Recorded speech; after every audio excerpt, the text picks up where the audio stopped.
And you care enough to send the very best.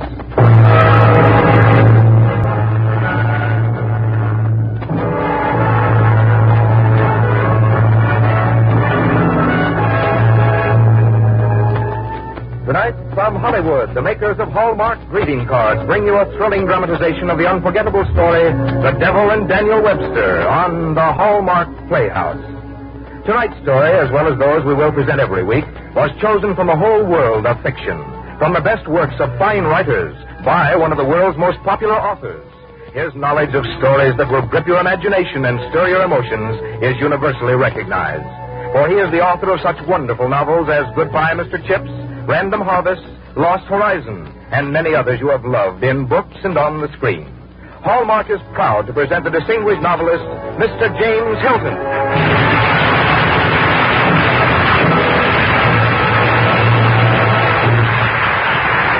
Good evening, ladies and gentlemen.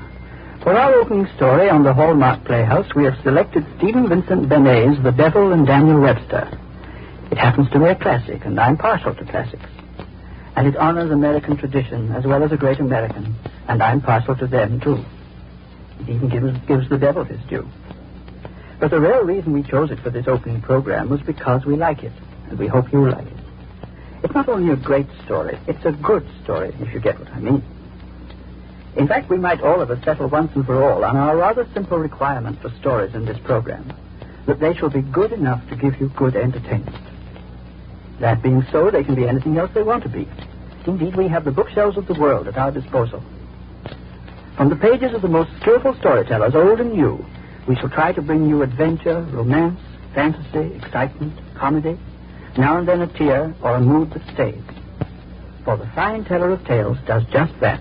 He slips into your heart and leaves you something to think about. Yes, Mr. Hilton, like the thought left behind by your own lovable Mr. Chips.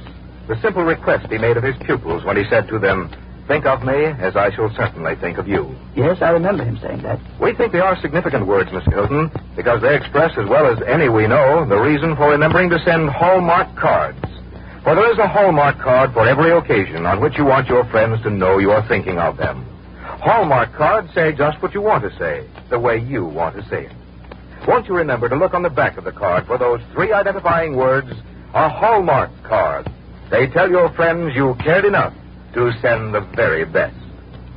Now, Mr. Hilton, we're ready for tonight's story. One of Stephen Vincent Benet's favorite figures in American history was Daniel Webster, and he wrote at least 2 stories about this famous American statesman and the legends that surround him. Here is his story of The Devil and Daniel Webster.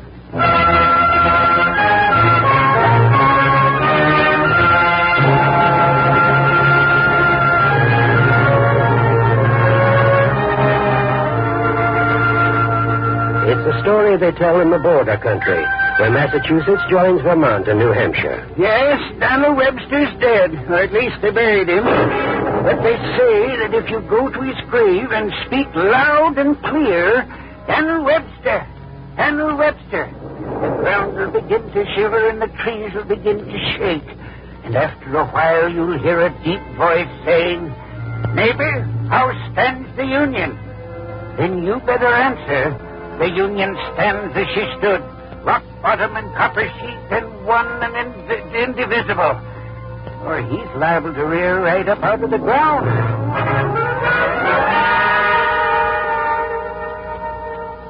Daniel Webster, a man, but something more than a man. A legend, but something a great deal bigger than a legend. There are thousands that trusted in him right next to God Almighty, and they told stories about him that were like the stories of the patriarchs. But the biggest case, he argued, never got written down in the books, for he argued it against the devil, nip and tuck and no holds barred. And this is the way it used to be told. There was a man named Jabez Stone, lived at Cross Corners, New Hampshire. He wasn't a bad man, but he was an unlucky man. When he planted his fields in corn, the borers ate them before they flowered. When he planted potatoes, the blight rotted them in the ground. On the day I'm telling you about, he broke his plowshare on a rock. The same afternoon, his cow dropped dead. And that night, when he went out to have a look at his horse, Oh, Tom. Oh, Tom, where are you? Oh, Tom. Oh, Tom, where are you, fella? Oh, Tom. Cold. Stone cold. The cow and now the horse in one day. I swear it's enough to make a man want to sell his soul to the devil. And for 2 cents, I sell mine, too. Jabez Stone! Jabez Stone! Jabez Stone! What was that? Did someone call? Is someone out there? Jane! Jane! Jane! What is it, darling? Oh, Jane. What on earth is wrong, Jesus? Why did you bolt the door? I thought I heard. Heard what? When the thunder crashed, I thought I heard someone call me. Thunder? What thunder? Well, the thunder just now. I didn't hear any thunder. You didn't hear any thunder? No, dear, you must have imagined it. I hope I imagined it. Dear God, I hope I imagined it.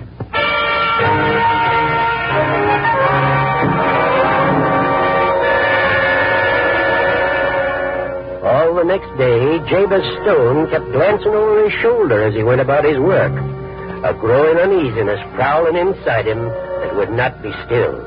And sure enough, just after supper, a soft-spoken, dark-dressed gentleman drove up in a handsome buggy and asked for Jabez Stone.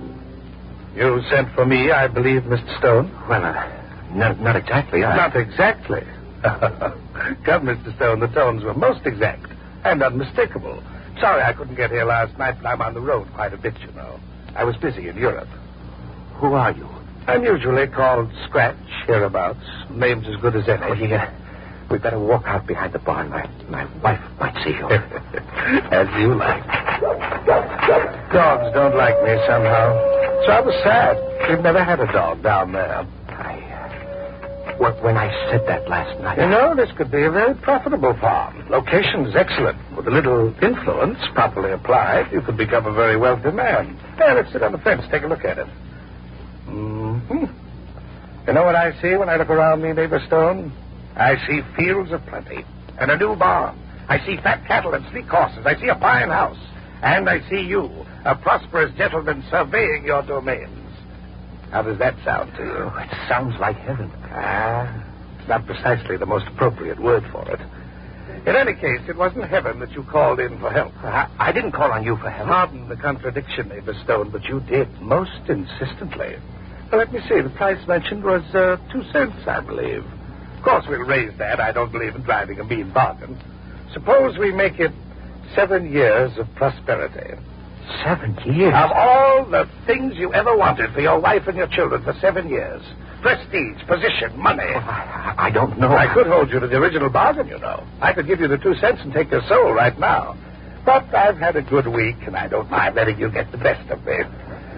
You'll have everything you want for 7 years, neighbor Stone. I've worked so hard.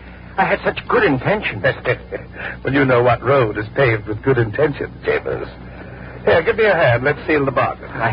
I never thought I'd make a bargain with them. No, most men don't. But you'd be surprised how many of them are glad to do it when the shoe begins to pinch a little. Poverty becomes such a tiresome dead fellow. Come, neighbor Stone, I have business elsewhere. Give me your hand. Now, I'll just prick your finger with this pin. 1 drop of blood, and the bargain's official. There we are. Now, if you'll just put your signature to this document. Here's a quill. Better wrap your handkerchief around it. You may find it a little hot to handle. Sign on the bottom line, please. Very good, neighbor Stone. Very good indeed. Well, I'll be on my way. Is it dawn already? Time goes fast in my company, Jabez. Very fast. Very fast. Very fast. Oh, wait a minute.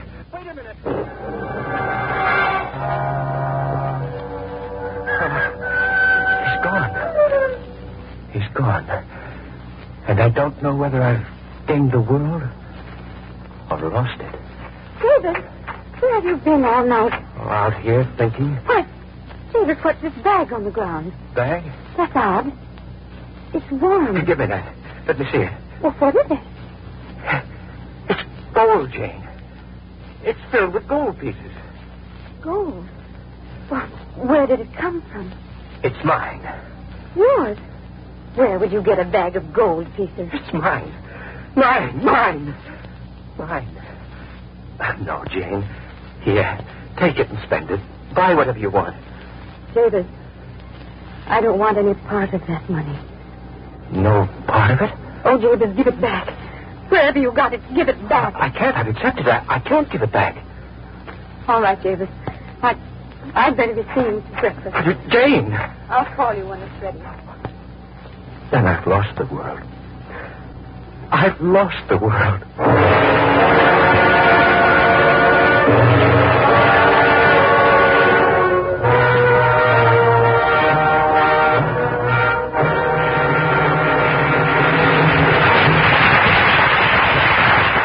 The makers of Hallmark greeting cards, America's favorite greeting cards, are bringing you The Devil and Daniel Webster by Stephen Vincent Benet, a story selected for you by James Hilton on the Hallmark Playhouse.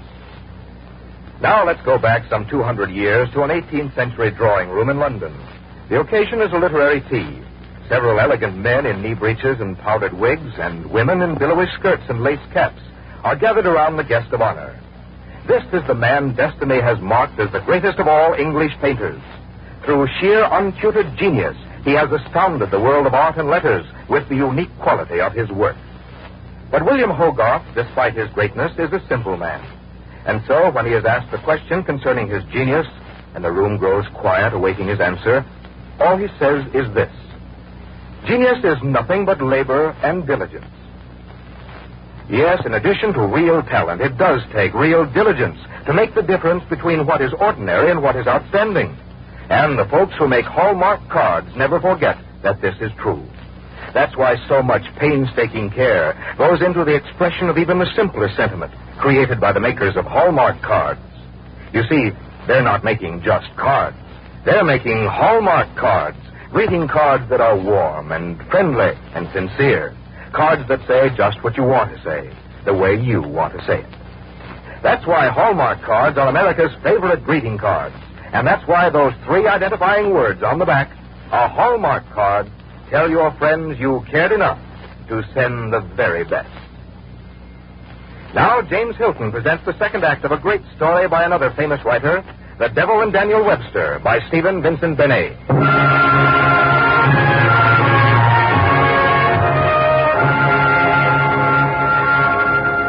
We're midway in Stephen Vincent Benet's story of The Devil and Daniel Webster. The spell is laid, the charms wound up. Jabez Stone is enjoying his years of prosperity. Daniel Webster is making up speeches to use against John C. Calhoun. And old Scratch is counting off the years.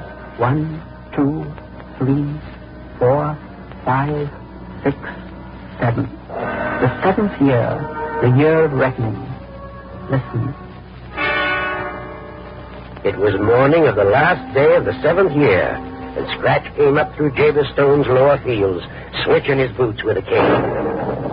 I was just looking over the property, neighbor Stone. I trust you have your affairs in order. I'll be here to get you promptly at the hour of midnight. I'm not going with you. I won't go. You can't make me go. Oh, won't you, neighbor Stone? You'll find that I'll carry your soul off in this handkerchief as simply as though it were a butterfly. Put that handkerchief away. Leave me. Get out of my sight. Leave me. Until midnight, Jabez. Until midnight. What can I do? Who can I turn to?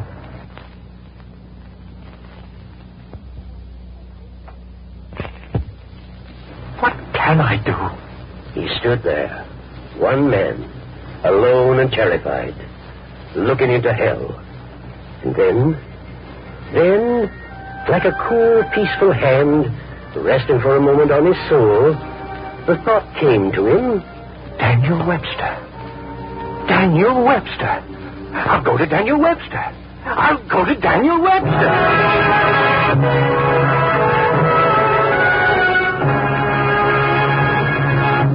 Well, that's the whole story, Mr. Webster. I can't tell you how grateful I am for you coming with me. If anyone can help me, I know you can. Well, neighbor Stone, if you New Hampshiremen aren't a match for the devil, we might as well give the country back to the Indians.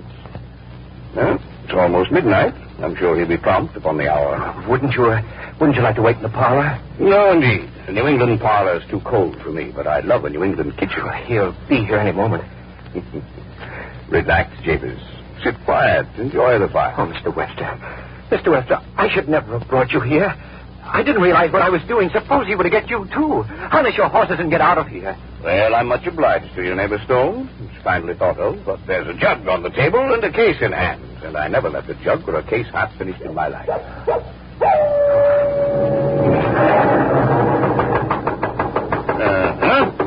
I thought your clock was a trifle slow, neighbor Stone. Well, let us admit our distinguished visitor. Well, Mr. Webster, I presume. Attorney of record for Jabez Stone. Come in, sir. Thank you, Mr. Webster. Good evening, neighbor Stone. You don't seem to be in very good health, neighbor Stone. But a warm climate should do wonders for your condition. I'd like to see your documents, Mr. Scratch. Certainly, I have it right here. Mm-hmm. I'm sure you observed that it's in good order. Very well. I've seen enough of it. Well, now, Mr. Scratch, suppose we offer to compromise this case. Compromise it? Mr. Webster, you astound me. Why should I compromise when I'm legally entitled to all? The property has increased in value since this was signed. Mr. Stone is now up for the state senate. State senators are worth more than this note calls for. The state senator is worth no more nor less than any other man. I admire your spirit, Mr. Webster, and your efforts on behalf of your client, but I'm rather pressed for time. Pressed or not, you shall not have this man. Mr. Stone is an American citizen, and no American citizen may be forced into the service of a foreign prince. We fought England for that in 12, and we'll fight all hell for it again at any time it's necessary. Foreign? And who calls me a foreigner? Well, I never heard of a dev of your claiming American citizenship. And who with better right? Am I not in your books and stories and beliefs from the first settlements on? Am I not spoken of still in every church in New England? It's true the North claims me for a Southerner and the South for a Northerner. But I'm neither. I'm merely an honest American like yourself and of the best descent. But to tell the truth, Mr. Webster, though I don't like to boast of it, my name is older in this country than yours. Very well. Then I stand on the Constitution. I demand a trial for my client. Well, the case is hardly one for an ordinary court, and indeed the lateness of the hour... Let it be any court you choose, so it's an American judge and an American jury. Let it be the alive or the dead. I'll abide the issue. Agreed, Mr. Webster, agreed. The alive or the dead, you say? Very well. They'll take the dead. Who comes at this hour? The jury, Mr. Webster demands. You must pardon the rough appearance of one or two. They will have come a long way. Take your seat, gentlemen, over there on the right. May I introduce the jury, Mr. Webster? Walter Butler, the loyalist who spread fire and horror through the Mohawk Valley in the time of the Revolution.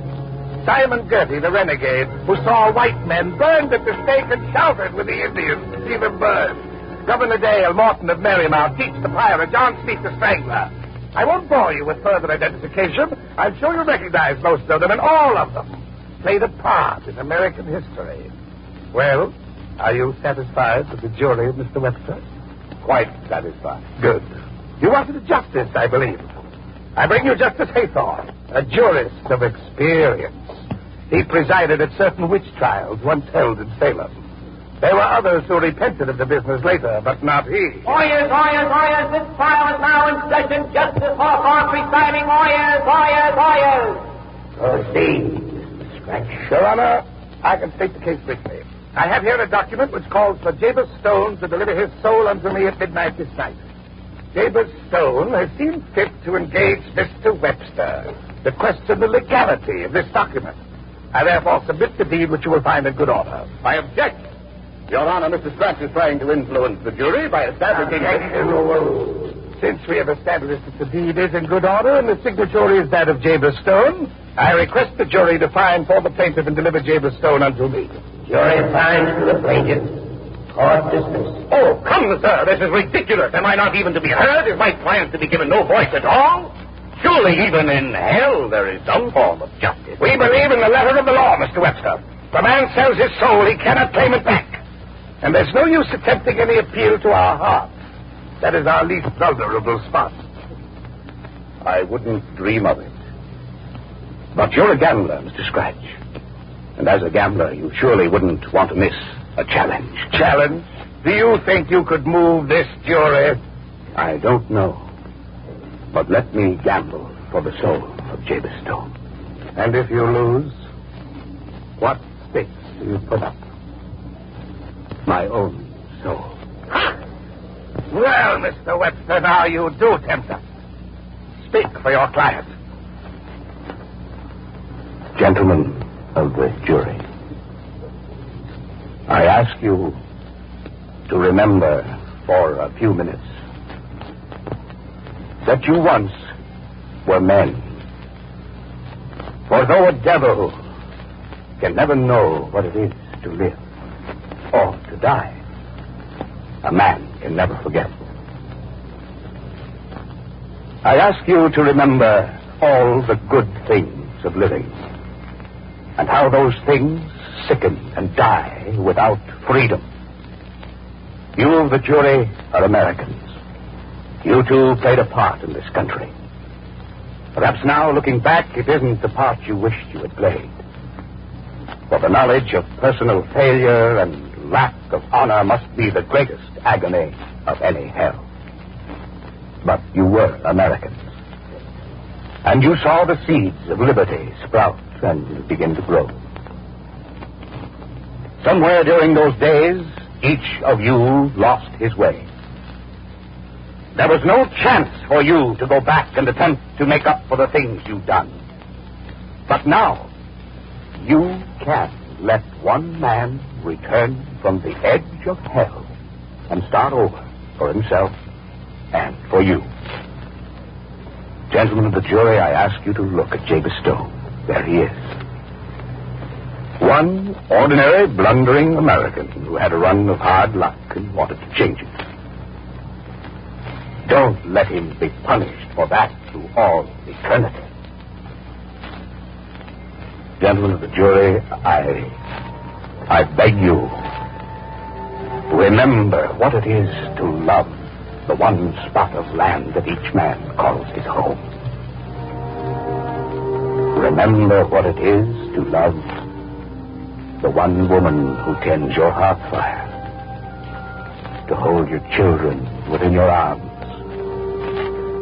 to plan and to dream and grow and live. Remember what it is to feel the wind of New Hampshire on your face and the earth under you and the red blood singing in your veins. Remember the sound of the word liberty and how that word caught fire and blazed until it became a light and hope and warmth to an entire world. Gentlemen of the jury, remember that you were Americans and are still Americans, and that this man who stands before you is of your flesh and of your dreams and of your soil, and you and only you stand between him and the devil. The defense rests. Jury will retire. Consider its verdict. The jury has considered its verdict, Your Honor. We find for the defendant, Jabez Stone. Perhaps it's not strictly in accordance with the evidence, but even the damned may salute the eloquence of Mr. Webster.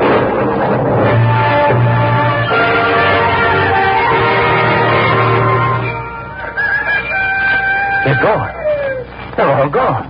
Well, I won't say that I'm pleased about the verdict, but nevertheless, my congratulations as between two gentlemen. I'll have Jabez Stone's contract, if you please. Yes, Mr. Webster. Now then, as regarding the costs of the case, I want a document promising never to bother Jabez Stone nor his heirs or assigns nor any other New Hampshireman till doomsday. For any Hades we want to raise in this state, we can raise ourselves without assistance from strangers. It is done. Here, glance it over. You'll find it in good order. Thank you. Yes, it will do nicely. Now, you certainly get things done in a hurry when you want to, don't you? The resources of evil are infinite, Mr. Webster. All right, you long-barreled, slab-sided, lantern-jawed, cloven-footed note-shaver. Be off with you. Be off to your own place before I put my mark on you. Well, if you insist. Good night. Goodbye, Mr. Stone. And Mr. Webster, I don't suppose we'll be meeting again, but c'est la vie. C'est la vie. Good night. Mr. Webster, I'm never going to be able to thank you. Well, now let's see what's left in the jug. For it's dry work talking all night. I hope there's pie for breakfast, neighbor Stone. Well, we got the best of old Scratch.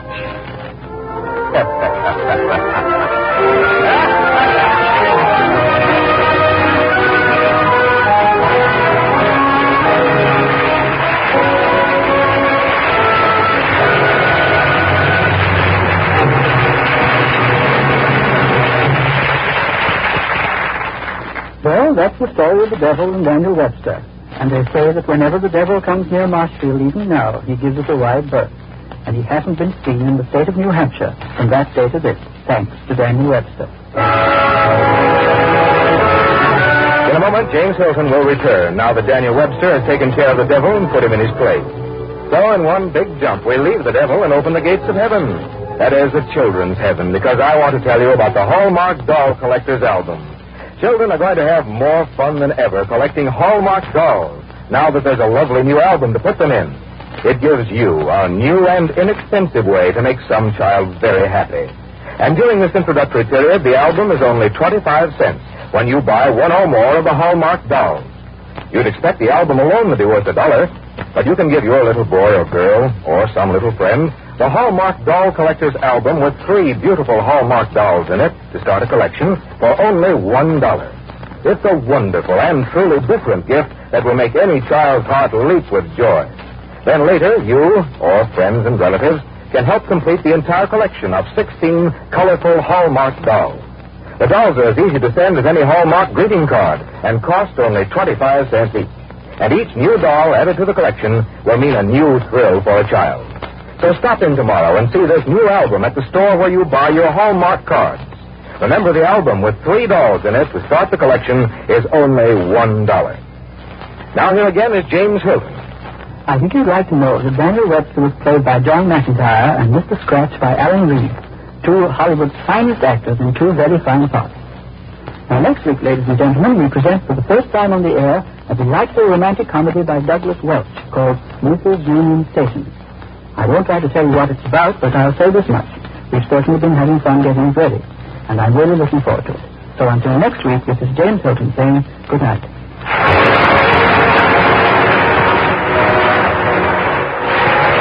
Tonight's story was adapted for radio by Gene Holloway. The music was composed and conducted by Lynn Murray.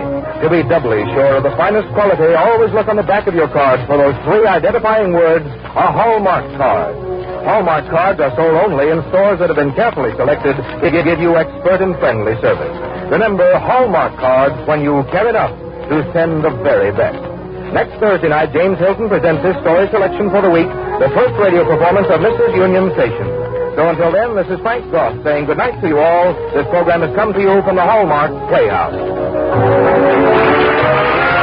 is CBS, the Columbia Broadcasting System. This is KMBC, Kansas City, Missouri.